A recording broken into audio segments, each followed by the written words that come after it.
In the not-so-distant past, President Donald Trump emerged from the tumultuous summer of 2020 with a series of alarming actions and threats.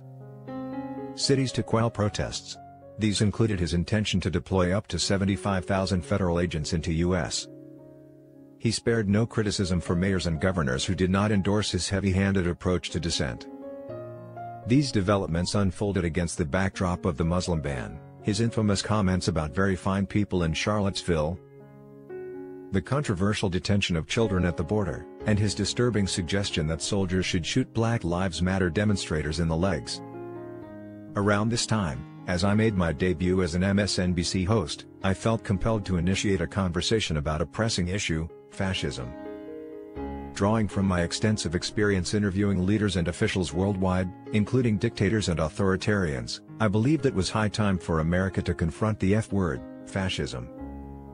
While some liberal commentators concurred with this perspective, mainstream reactions were largely dismissive, asserting that the United States does not elect fascists. They viewed such concerns as alarmist and hyperbolic, even in the face of Trump's incendiary rhetoric and his futile attempts to overturn a lost election. Fast forward to today, and Donald Trump seeks a return to his former office. Over the past 3 years, we have witnessed a relentless stream of evidence suggesting that Trump embodies the qualities of a fascist candidate for the American presidency. The events of this week alone have added substantial weight to this case. Exhibit 1.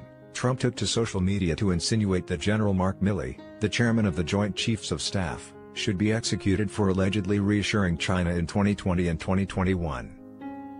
This shocking threat against a top military official underscores Trump's authoritarian disposition.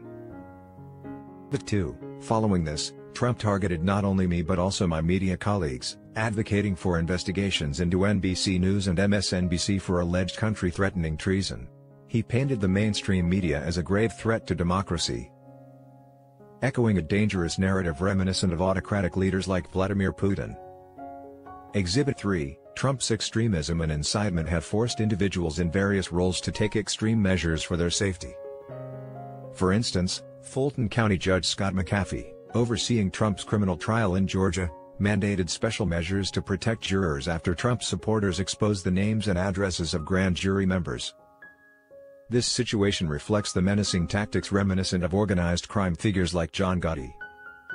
Adding to the troubling narrative, Trump recently made headlines for visiting a gun store in South Carolina, initially suggesting he had purchased a Glock pistol adorned with his name and face.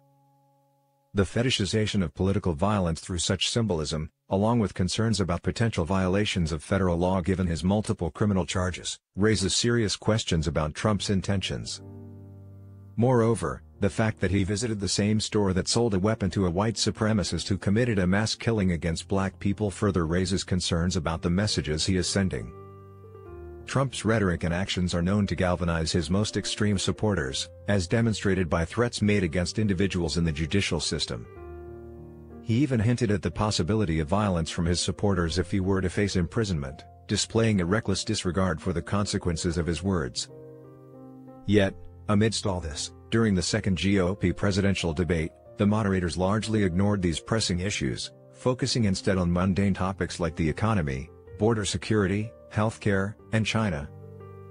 The candidates engaged in political mudslinging, but the festering issue of Trump's authoritarian behavior and incitement of violence remained untouched.